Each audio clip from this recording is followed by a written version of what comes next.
So I never, anyway. Well, we're live at the Not Quite Humanoid Typhoon.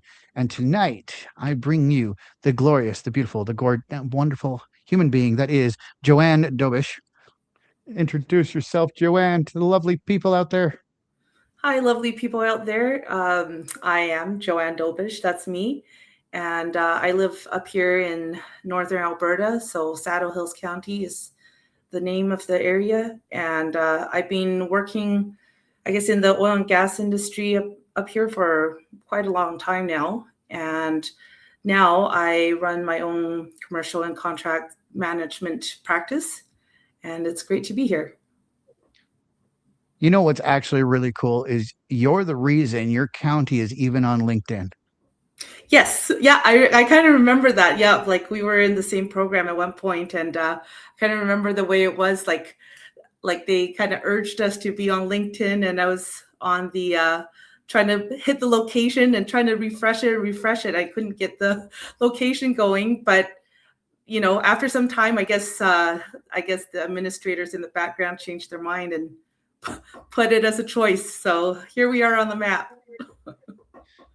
There you go. It's Yeah, just about making them see your value. oh, that's right. Yeah. It's a Uh, big area, so it deserves to be on the map. oh, yeah, absolutely. Right. Ooh, I love that. Crack the new Jones soda. You know the rules. Always label out. Cheers. But so you had like how many years have you been working with the oil fields out there? Oh gosh. So okay, I'm like losing track of my years here. I'm kind of getting up there in age. But I would say Okay, so it's just that you look 20 and then you're pretending to be older. Is that it? I'll take compliments all day. But yeah, like I started working before I had kids, so it's got to be like 12, 13 years kind of thing. Maybe longer.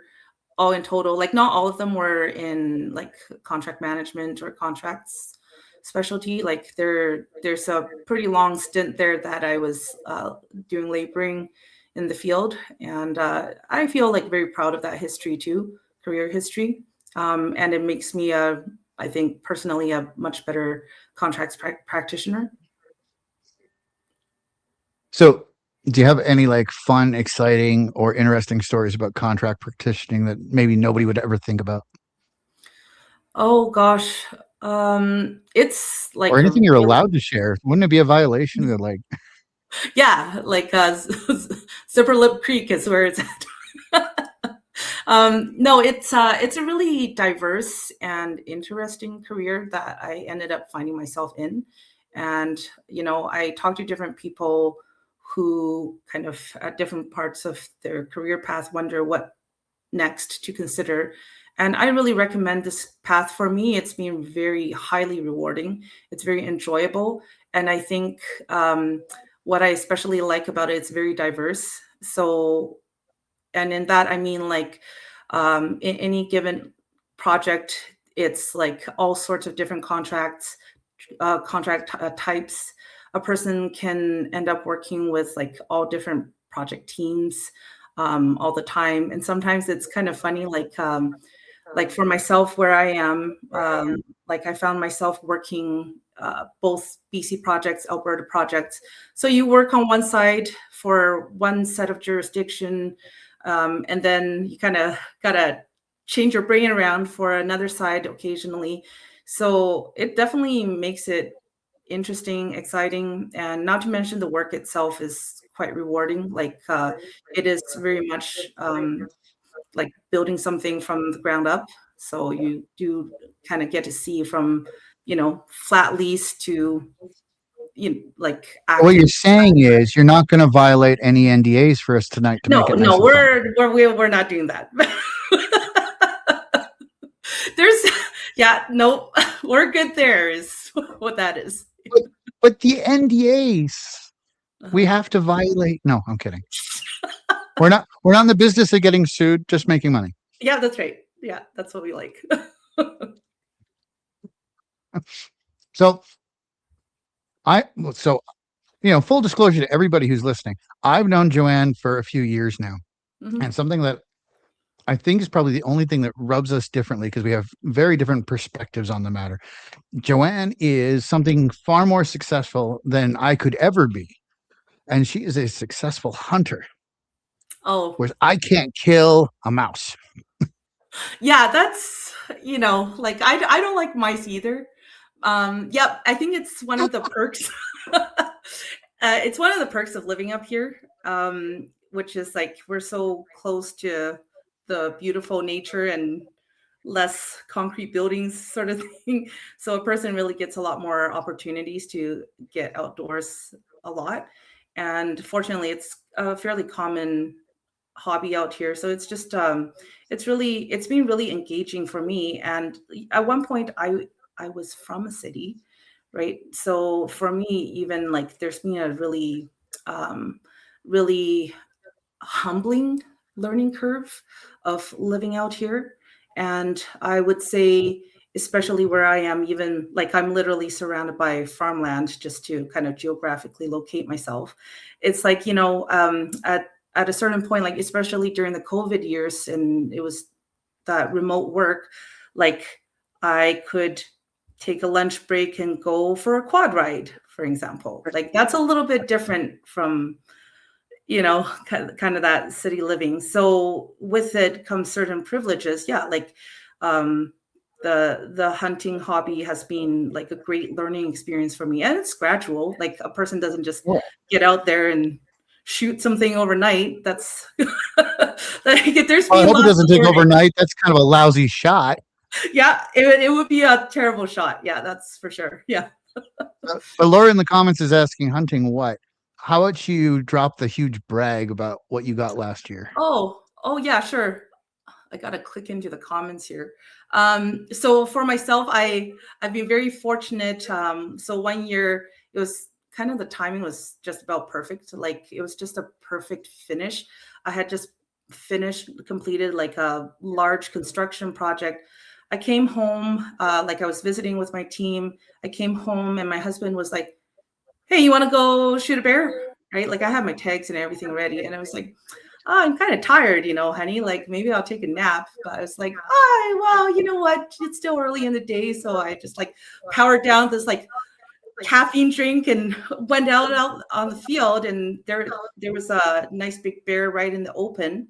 It was a fairly easy, like fortunately easy shot, but that was my first, I guess, like hunting trophy.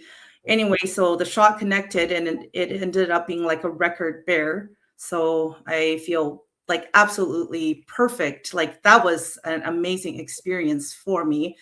Um, hadn't hadn't shot anything up to that point. First shot and so this like enormous animal. I just it and the thing is something like that because I still consider myself fairly junior as a hunter for all practical, everything practicality. Like I found it really interesting. Like it took me months to really like digest that experience. And I don't know if anyone else here does hunt and they have the similar experience. Let's be fair. That's a hell of a date night.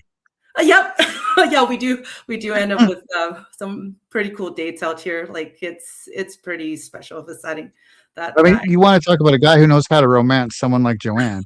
Your husband has definitely taken the cake.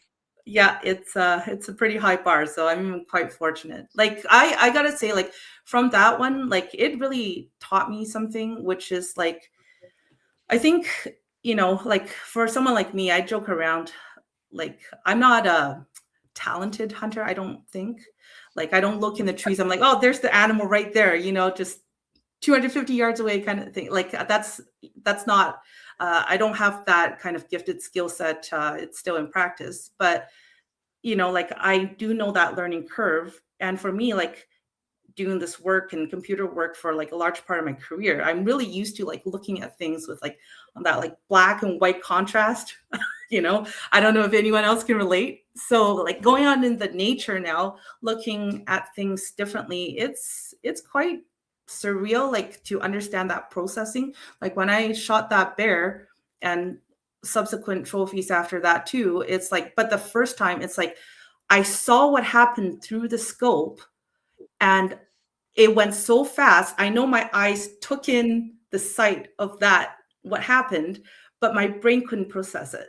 And it wasn't until like I'd seen a few bears, like that I kind of understand now what happens and everything like that. And it's kind of interesting that like these split second um, events that happen. So yeah, like a really big learning experience. Well, I mean, yeah, it's you know what? I think it's a great time where we say you and I think what differs in a lot of the hunting philosophy is I was misunderstanding a lot of hunters' values when it comes to like animal, rights and morality. And I think Mhm. we actually found like a kind of a crossroads where we can make an agreement at one point. It wasn't so much that you're hunting because you want to kill something or that you have a love of guns, right? No, no. And I think that's kind of, I think something I've learned for myself. I really appreciate and respect other women hunters. Um, I think we look at it a little bit differently than, or approach it a little bit more differently than male hunters. Like for myself, I approached hunting when I was like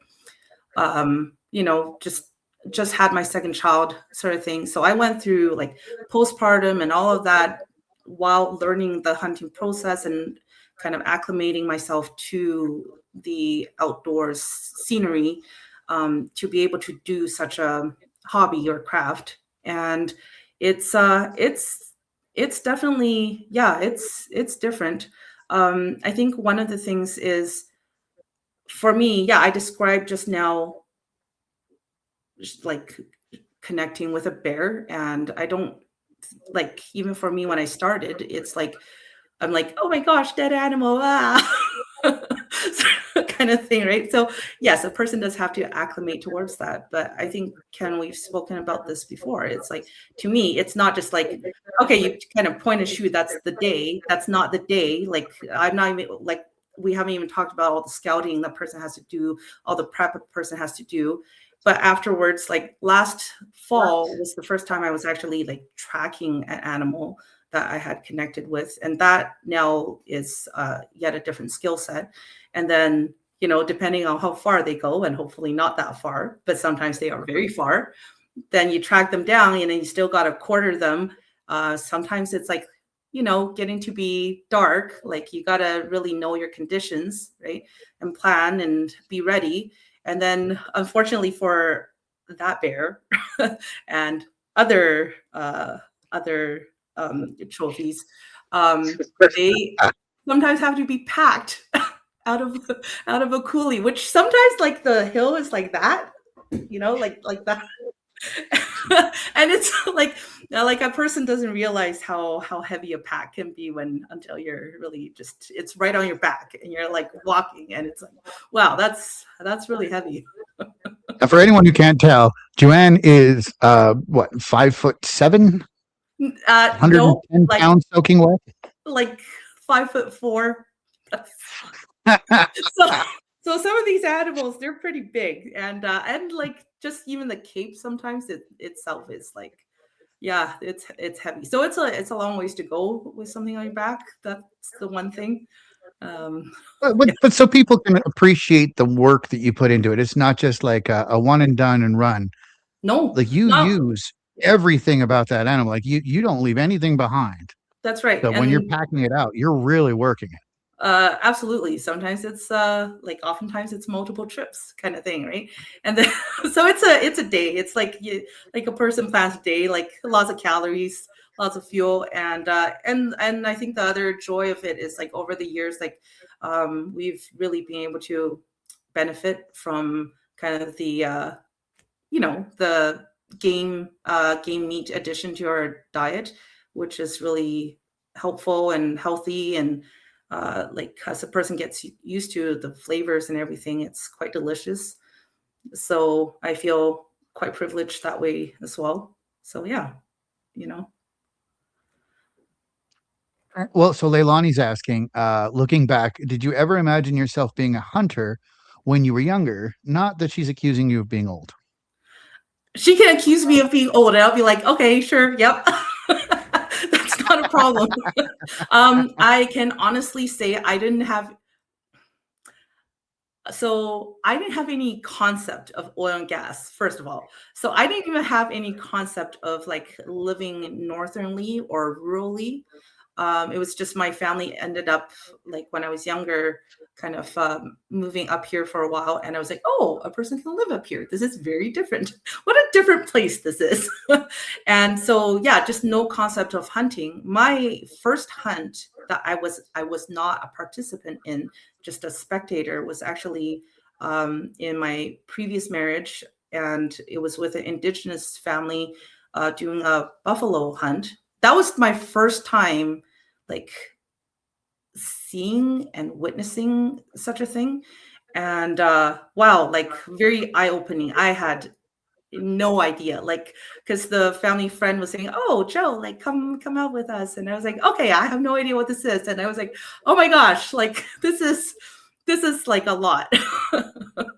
But it was a big day and a really like great day, and I like since then to now, yeah, I feel so privileged and fortunate to be now um, in my own capability doing something similar.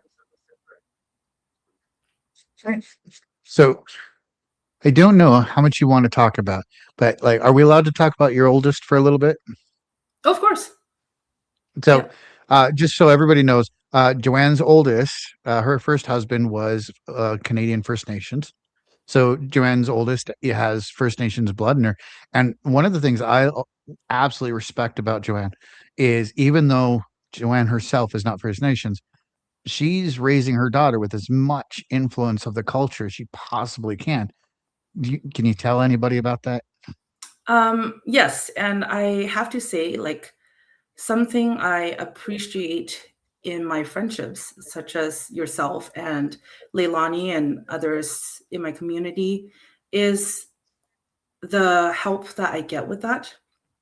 So it is a little bit emotionally difficult for me just because I was previously widowed, um, and it's a difficult subject for me. Excuse me.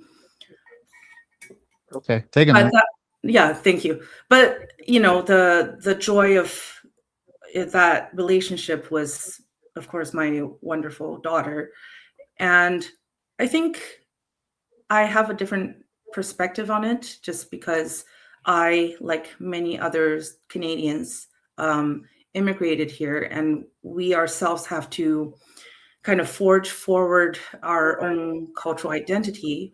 So fortunately, like at least on that front, I do know what it is to grow up and think about who am I culturally, right? And I think in that way, it gives me a certain confidence approaching the subject. But now this is yet again very different. I think like I'm going to be very respectful and sensitive to uh, in the presence of indigenous culture within the country. And now I have this like very odd role of kind of providing that to my daughter, even though I myself cannot provide it to her. And my now husband, who is not indigenous, he cannot provide it to her. So I make efforts. Like I feel very fortunate. Like she comes home from school, and fortunately, some of this history is in the curriculum as it should be, and I feel great, right? Like she gets that exposure outside of the home, and then inside the home, like if there are opportunities, I try to provide it to her in as genuine and as authentic of a source that is not me as possible, like from within like individual communities and individuals who are true to that origin. I mean, that's beautiful. Thank you. I hope she, I know she's probably still too young to recognize how, you know, hard you're working at it, but I'm sure she's going to appreciate that for like the rest of her life. So, Mother of the Year award. Thank you, Ken. Yeah, it's important. I think like I don't know if other individuals feel the same way, like if they are kind of first generation immigrants to the country, or even second, or even third, right? But there is a cultural heritage component that I think people feel close to in their heritage, and it can be a complex journey for individuals in their life. And you know, we in Canada have a great freedom to practice our cultures, and it's wonderful. First of all, but then the second thing is sometimes, like it can feel, where am I exactly within my culture? How am I being exposed to this culture? Where can I access it? And these are, I think, questions people might have in their life if that's kind of where they are. And I knew with my daughter, I was like, I didn't want her to grow up with that confusion. Like there are things she has to figure out for herself, just like individuals have to. But of the parts that I can offer her, hopefully it gives her some sense of like, yeah, I have answered the type of answers I'm looking for and need. And of course, you don't just have the one, you have your younger daughter as well. Yep. Yes. Now, And I mean, obviously, there's going to be some differences with how they're getting raised because they're not both of no, native ancestry. So, no, no. how do you have you planned on how you're navigating all that? Oh, I have not really, and I'll have to say, I'll I have to didn't say mean to this. pop a bubble there. Yeah, yeah. Like it's like I can maybe I'll cite the NDA thing for some of the more comical experiences of being in an interracial marriage. But yeah, like we found ourselves in this funny, like weird multicultural families, and we kind of navigate certain little differences, but we're our own individuals. I think that's the one thing, right? Like we are personalities first, um, people, humans first, right? And like these cultural elements come in here and there. For example, like where I am, like I think everyone can see, like by some oddity, I've navigated my life into a Ukrainian last name. I always want kind of I don't think people walk down the street mistake me for the ethnicity, but that's just kind of how it ended up. And there's a large Wait, are Ukrainian. you saying people are still judging each other by their skin? I don't. No, I'm kidding. Sometimes it's by last names. I'm just kidding. Oh, are we allowed to talk about the one incident you were saying about everybody judged your husband on when you're at the hotel that time? Oh yes. Well, I don't mind. Like It's your story to share. Oh, I just think okay. it's hilarious. Yeah, it is hilarious. Like so I think it's a comical part of being in a interracial relationship. So this is not a one-time thing, but on multiple occasions, like I've been mistaken for my husband's like lady of the night. I like this is yeah, it's pretty funny. Like we'll go to a hotel and they'll kind of give him a funny look and give me a funny look. Like we went I was telling Ken the one time, like we were going shopping for some stuff, and we entered the most strange conversation. I didn't even know how it started, but it was just another couple talking to us, and they went into this like very extensive story of how they own like a lingerie company. And I was like, I don't like, I'm so glad to know people, but it's a really odd conversation. And after I was like, oh, they think I'm a prostitute. Okay. All right. Now, like I still contest that it wasn't so much a dig at you as it was that you're so high quality, your husband had to have paid for I I I am okay to look at it. it in a positive light. That's perfectly fine. I can take compliments. Yeah, so that At was. least he's got good taste, no matter how much he spent. But I have another story about that. This one I don't think I shared with you before. Like, it's Oh, kind of something new. funny. I guess we're on the subject. So I like being that I used to work in oil and gas and go up to the camps and stuff like that. So when I first started, like I was much younger, like I think it was like in my late 20s was when I started. Anyway, so I didn't start like my first job wasn't in laboring. My first job was actually doing like office work, like project controls, that kind of thing. And I went to go settle it in the camp and stuff like that. And there was like, it's oil and gas. Like there's not at the time. I don't know if it's still the same in the field, but at the time there wasn't that many like young females around. So that's just kind of how camp is. And then finally, like I seen like a few like young ladies. I was like, oh, okay, maybe they're like engineers or other like project controls people or whatever. And then I learned they were actually prostitutes. So I made that mistake too, but the opposite. So yeah. For the record, there's nothing wrong with sex workers. It Nope, is a absolutely not. legitimate Yeah. organizational thing that, as long as they choose to be there, women's rights. Absolutely. But anyway, so that's my story. Well, I mean, at least you have lots of experience with prostitutes. Why is that something we should be bragging about? I don't know. Next topic. I think we can just go on. Like,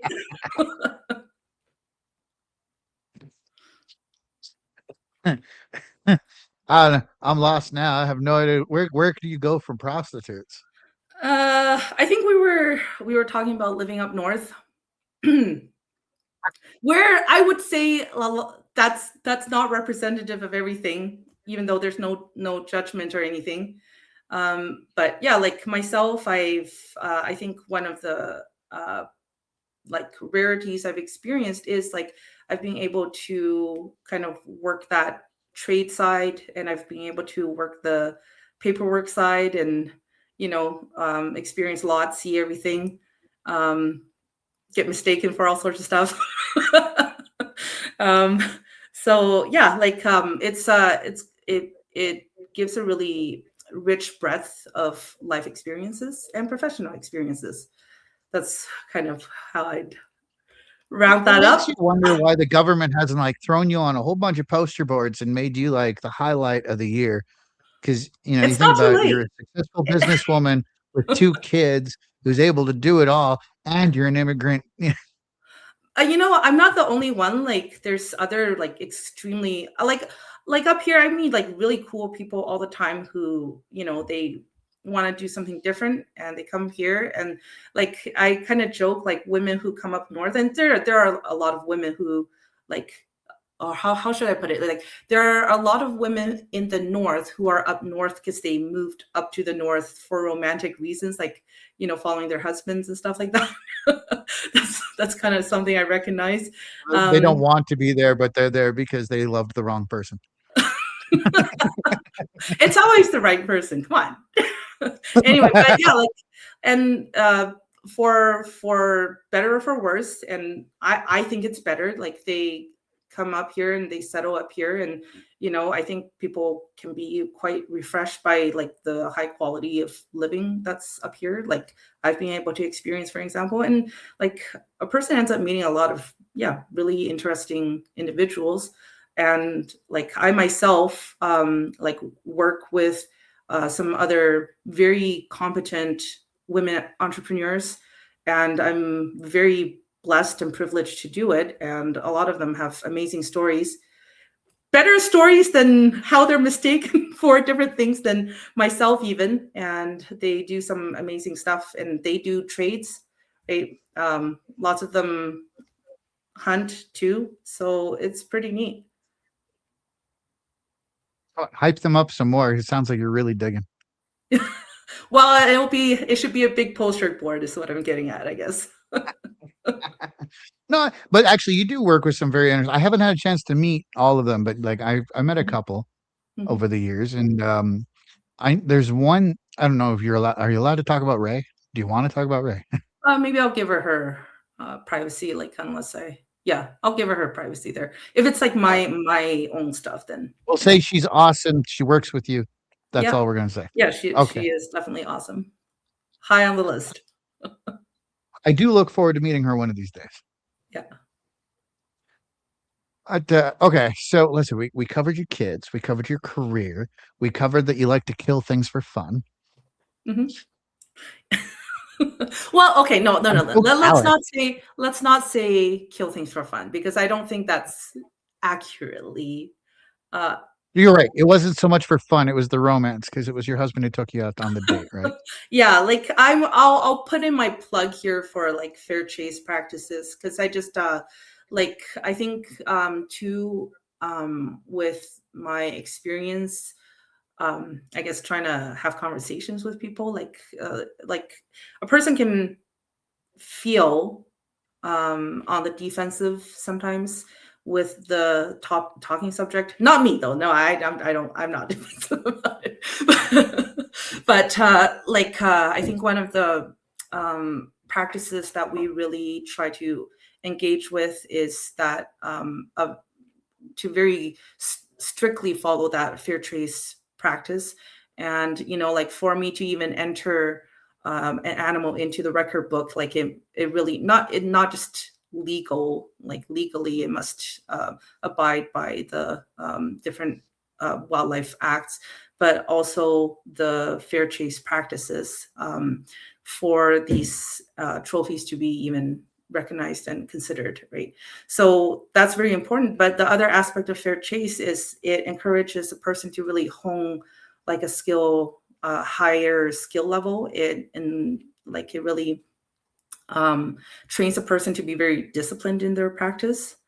And I think just from so many years of project work, for example, that is definitely a trait I respect in my colleagues who kind of accrue that experience over the lifespan of their construction career, because some of those projects are complicated. But at the same time, too, with the hunting practice, I mean, it's kind of you're kind of on your own. It does require a high degree of skill, but it's not, again, it's not the like we're not just here to pull the trigger and call it a day, right? Like there's a high degree of skill set a person has to pay attention to. Like I have described to yourself, Ken, before, like, for myself to practice just even shooting, like a person is trying to shoot for accuracy. A person does want the impact to be as painless and quick as possible for the animal, right? And that's a part of the ethics of that practice. It's so, in fact, to do it um, as fairly as possible in that fair chase manner, like that's where a person actually has to practice more, develop higher skill set, and be half serious with it. So, in other words, keep the tech out of hunting.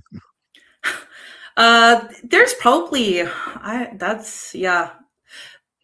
My thing is this. It's like I remember this is a very me, like female type of experience. Like I remember when I had my second daughter, like I could tell, like postpartum wise, like sensory wise, like my ability to kind of like see things was distorted. I don't like I would think other women have experienced similar experiences. So I used to go out and go scout or go for a walk or whatever it is, and I would look at the top of like trees and stuff like that. And the tree tips, like it was just like a point to focus on, right? And it's like a good exercise for me. Like you look down the scope at the target, that kind of thing. It's a good focus exercise. And that the trees, they would like the branches cross. And as I was getting better, like recovering from that, I found that like my depth perception returned. So I could see the tree branches actually, like instead of like crisscross flat, they're actually, you could now see the depth. And it was kind of like losing that ability, regaining that ability, right? That was kind of at the same time of my learning journey of the skill. So because of that, like I really, it was very therapeutic for me, right? Like I think Mhm. for moms trying to go through that kind of health recovery stage in their life, having that kind of outlet, and also being able to, at least for me, like see the progress of improving. That was very motivating, and sometimes a person ends up with a rug. In other words, when it comes to the age-old question, Joanne chose the bear and then won. Yeah, it's yep, that's right. Yeah. Here's hoping that all women who make the choice are capable of equal defense. Yes, and so Ken's referring to the question of like, or that meme, I guess. I don't know what you call that. You're like, you're more, Well, I think it's a fair feminist proposal. Would you choose the man or the bear? And I totally understand why women choose the bear, because the behavior of the bear is predictable. Men are monsters. Bears are just following nature. yeah, like when we were first, like, I first hung out with you in Calgary. I remember you, I didn't even know that was a thing on social media until you were like telling me about it. And I looked it up. I was like, oh, this is a real thing. Like people are comparing like bears to like, women seeing men and then finding men to be so dangerous. I was like, what a silly question. I was like, no, 100% I would choose a man. Like I would never, like unless I was armed, like or ready. But one of the things is like this spring, like I went out there and we had a bear hunt, and like it was a really complex hunt for me, like in terms of skill level. But I was like there was a little bear, like a junior bear, was like quite curious about me, like with its teeth kind of thing. And I'm like, I don't I don't want to deal with that, right? But I've had like my thing is like I guess I find the question very preposterous because, well, maybe preposterous is a little bit a big word for that, but like I've worked with so many wonderful males in my career. Um, I have many wonderful male friends, and like even volunteer with very many wonderful male peers in volunteering settings. Like I could never imagine that somehow that I have to be super defensive of, so I found that like I kind of understand some of that gender politics is a little bit, it's like bad flirting. It's kind of how I kind of interpret it in my mind. But like there's I don't compare men to bears, first of all, and I certainly would never pick the bear over just encountering another male. It's just encountering another person after all. So It's mostly just a different experience because you have like a different population bias.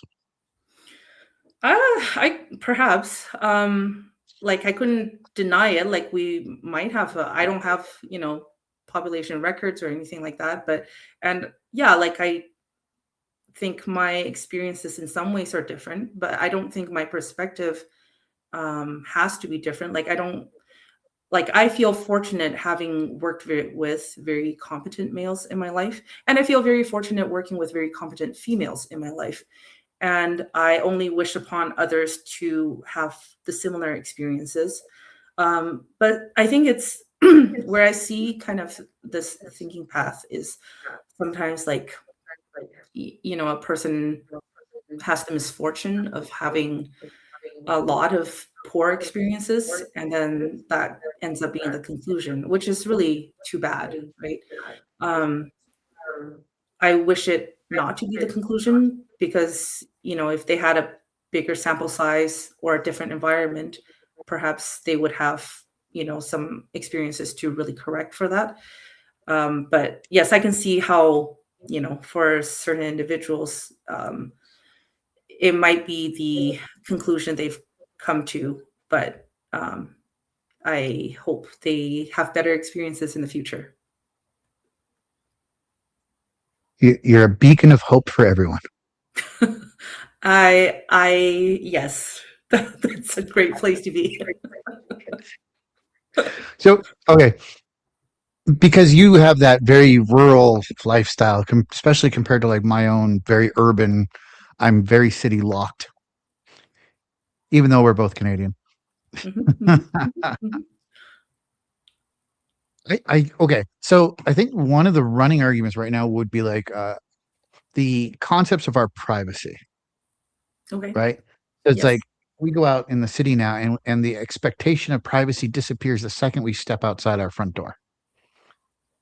Mhm. That weighs on a lot of people's heads, especially in like an urban environment. Does it ever come into the rural conversation? Like in the US, they have the flock cameras becoming a big deal, especially in the more urban environments. Mhm. What would be your take in a rural sense? Um, I am not so politically informed that I can go into, the liberal conservative side of things, but I think it's not a non-relevant part of the conversation. And we've discussed this before. We're both quite aware, like where I am, it's a fairly conservative oriented part of the country, right? And um, so that comes with its challenge to the government. So that's going to be my point on that. And because they are the challenger or the opposition to the government, they will then bring up some of these arguments, I think, a little bit more. But I think whether conservative or liberal or however a person is politically oriented, it's still important. And in rurally, like, my gosh, like, I think a person can hide in the numbers somewhat, like, if you're urban and then you say, like, I'm a white male in my 40s, like, okay, well, you're one of, you know Too thousands. many. Right? Tens of thousands. But here, I mean, if you say, okay, I'm a white male in my 40s, I'm like, oh, you're my neighbor down the street. It's a little bit identifying. I'm like, oh, hey, like, I'll call you afterwards. Sort of thing. It's too identifying. So it's like, when it comes to privacy, I think like we have to have conversations and I'm like, I cannot, like, the layer of information I have to kind of absorb and keep away so that it's not too identifying is a lot more than if you were having a conversation with me, because it Mm. plausibly groups together a group of, a few thousand people. And I'm like, yeah, if I say something, it's like that guy right there or that lady right there, so, so yeah, there's a real difference, and I think people are respectful of that. And I think that also adds to kind of, like, I went we went down south recently for a trip, and it's kind of funny, like, to see how other people, it's a refresh in my mind every time, like, people greet each other differently, where I think us northerners are a little bit more, like, gentle with our approach, you know I haven't respectful, seen a human in a while. How are you? not like right in your face, like, what are you doing, what are you doing tomorrow, like, what's your family background. uh, that's different. I know us urbanites, we get really desperate for that human connection, even though there's literally someone within spitting distance every time. It's odd. Yeah, that's a really odd one. Like, uh well, I was just down in Edmonton with my daughter there, and like, sometimes a person is looking for human connection, and it's like, oh my gosh, it's like, well, I was in West Edmonton Mall, so that's so, so it was like, it was quite a lot of people for someone who's just looking around at the countryside all the time. Well, I mean, at least it's not Saskatchewan. You don't lose your dog for 3 days before it disappears. They should respond to some sort of call, I think. The bigger the distance, the more you gotta train them to come back to the food. It's as long as they can still smell it, they come home, right? Yeah, that's right. Yeah. Well, no, you have how many dogs do you have? It's just the one big one, right? Yeah, it's But my it is a first. big one. Yeah, she's a Dane Mastiff. So she's A very big one. yeah, yeah, like, and it's my first dog too, right? So it's kind of, yeah, like she's our yard dog. I can't say she does a good job. She she does a job. She's a dog with an attitude, but she's very smart. She's a very intelligent dog. I never realized how intelligent, I guess, dogs were until like becoming a pet owner, and I was like, oh my gosh, like they really know a thing or two.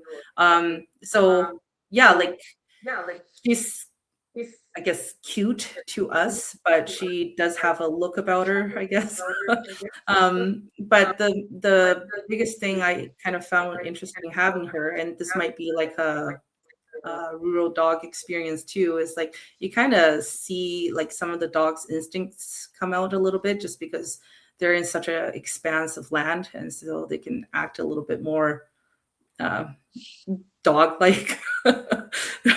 So like when I apologize, this may be insensitive to some listeners, but I'll tell a dog story. So when we had our dog, her so unfortunately, like one of her early experiences we had with her was, we had a drumming chicken outside of our window at night, and I guess she must have been like two or something. And then one day, like I just in the morning I see her and she's kind of, I'm like, she had a big night. I don't know what it is, but she had a big night. And then I'm like sitting down on the swing, and then she comes out with the drumming chicken in her mouth. So she spent like all night stalking that thing and finally hunted it down, right? So that's where I was like, oh, okay, you're a hunting dog. So, but that's not the only. So I really realized, and this is like, this is not a great thing, but so when I had my second daughter, and she was like just a little toddler, and so we have like two dugouts, and there's like a knoll in the center, and there was like a pair of geese on our like one side of the dugout. So I'm like, okay, I'm gonna take my daughter for a little walk, like in the yard. So I take her and I walk up the knoll, and then I see like our dog Cookie like just like zoom past me, and then zoom past me back. But as she's like running past me again, I'm like, is my dog smiling? I really get, but I was like, which is not something I see on her. So I keep walking with my daughter up the knoll. She took the like guise of our noise cover, like my daughter and I walking up, and she didn't like the geese. She went up behind one of the goose and like broke its neck. Oh, Yeah, so like, but that's like the intelligence level. Like like I didn't she took tell. out a Canadian goose without repercussions. Well, she had repercussions. So like she's not allowed to go near there no more. That's for sure, right? But it was one of these situations. Like I Oh, was I like, meant more like the Canadian geese didn't like because you got one, the other one didn't start just attacking. I think it was shocked. Like it didn't. It was just like it did not move, and I saw it. I was like, oh no. So anyway, like I didn't even really know what to do with it, but I guess I didn't act quick enough, because like I kind of wish it wasn't like it was on our side of the dugout that was like closest to the road, and then like a coyote came by and like took out the, you know, the breast meat out of it. Like it was like weird because it was like cleaned right out. Well, it looks like from the road, like, like a pillow blew up in our yard. Yeah, so that's Content warning.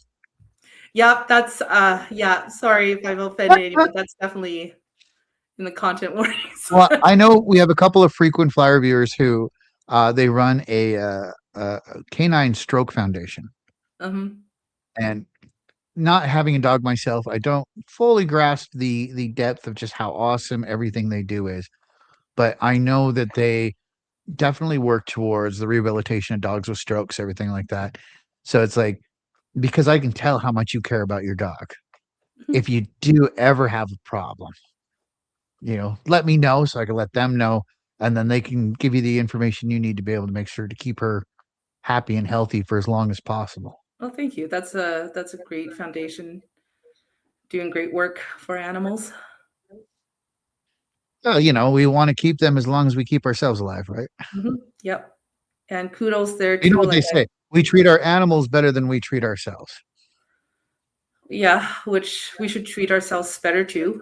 But I've had the privilege of knowing quite a few pet owners who've raised their pets to like quite healthy old age, and I have a lot of respect for that skill. You know. Well, we got about 10 minutes left. Hmm.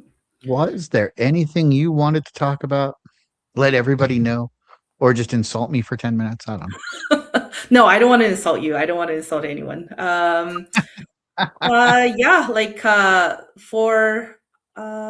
for us to chat about like, is there like we talked You about, know I what? guess. We should talk about the Canadian tech a little bit. I Oh, don't okay, I yeah, don't think a lot of our viewers are, because I'm good. The majority of them are going to be not from Canada. But okay. I think there's a value that we should address where it's, I believe personally, that Canadian tech's getting a little undervalued. That we don't Mhm. get the investment or the respect we deserve, because we're creating good stuff, but we need more people interested in it. And I know you're building not just one, but multiple different influences in tech. Yep, and I think I'm not a person who likes to say it's everybody else's problem. I like to look at what I can control. So for myself, I agree with you. Sometimes it's like I recognize with Canada, it's a bit of a numbers game.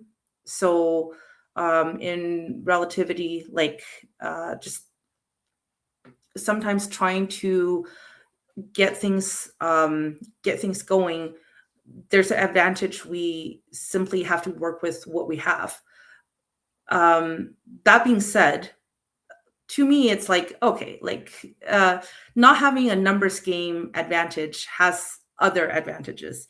And I happen to think that because some of the communities are smaller or closer together or more tight knit or better communicating or other such traits, or for example, certain communities can be more diverse in even in small numbers.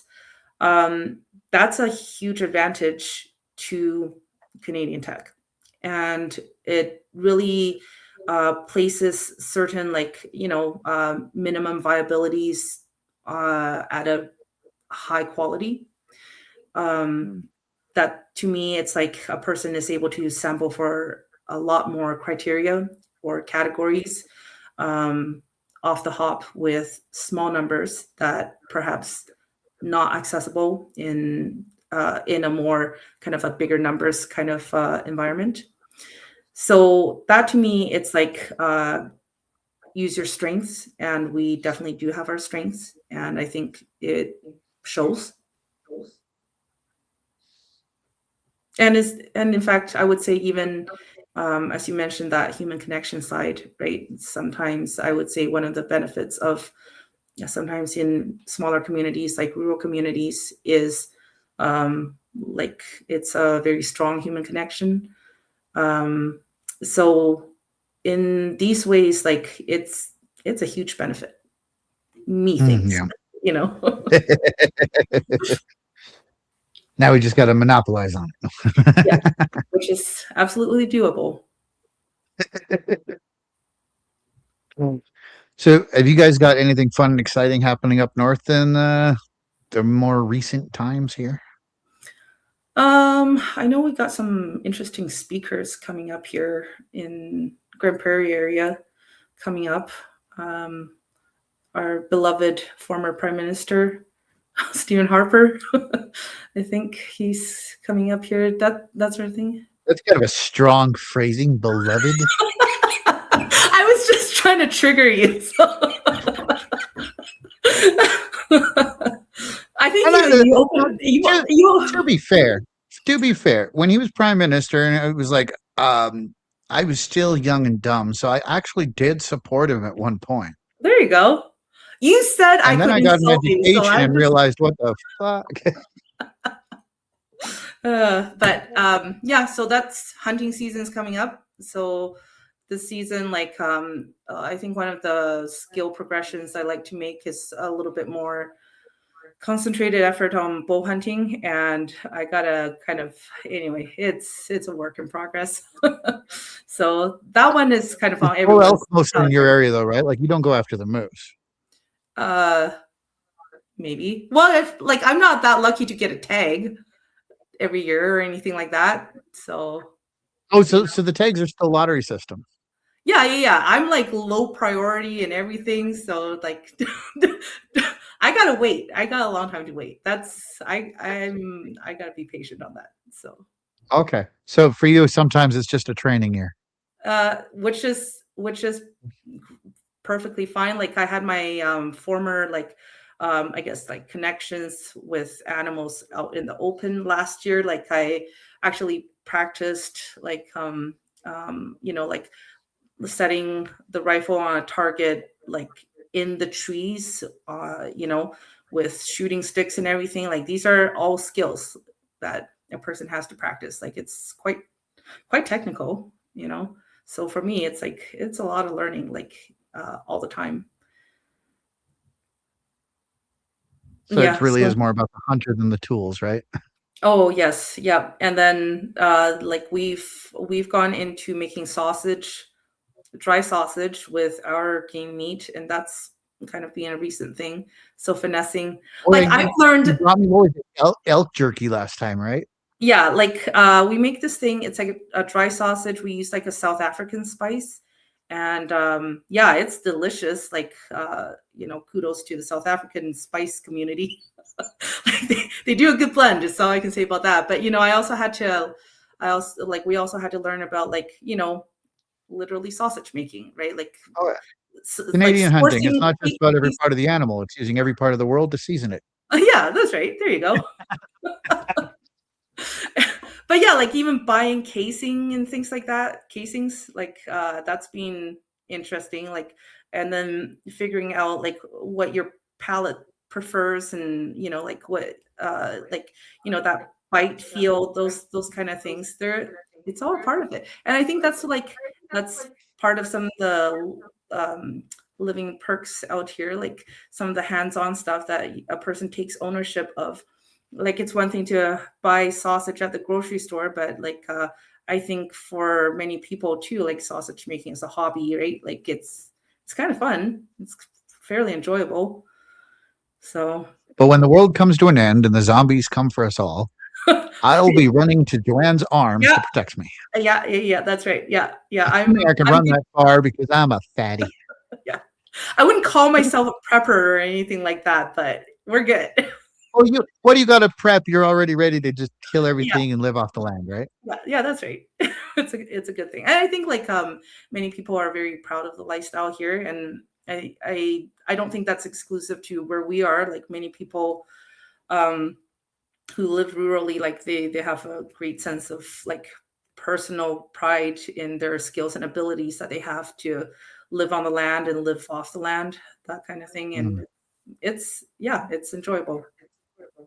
Well, Leilani's wondering if that's going to be a future product is nutrition from the wild. But I'd have to wonder, is it sustainable or something you can scale You safely? know, yeah, yes, I know we're very like product minded and stuff like that. But if I, if, and but I would say like for true to me, or true to, I think my practice or the fair chase practice is very much like, try to make your own sausage. Like it might be something that's really enjoyable. Like instead of always a future product, maybe a future self hobby, self learning, self activity. Like doing It's things about for yourself. sustainability more so than profits. Yeah, like self ability, self skills development is it cultivates like confidence, right? And Yeah. opportunities for human connection, you know, that sort of And thing. that's the tagline right there, as we have hit our hour. Oh, there you go. And I have nothing but appreciation for you, Joanne, as you Yeah, know, I because had I a, will speak to you again, guaranteed by next week. yep, for sure, for sure. But thank you so much for coming out tonight. I want to thank everybody for watching. Taking in mind, we do work on tips out here, so don't let your creators starve. Donations in the descriptions there, and of course, dropped in the comments.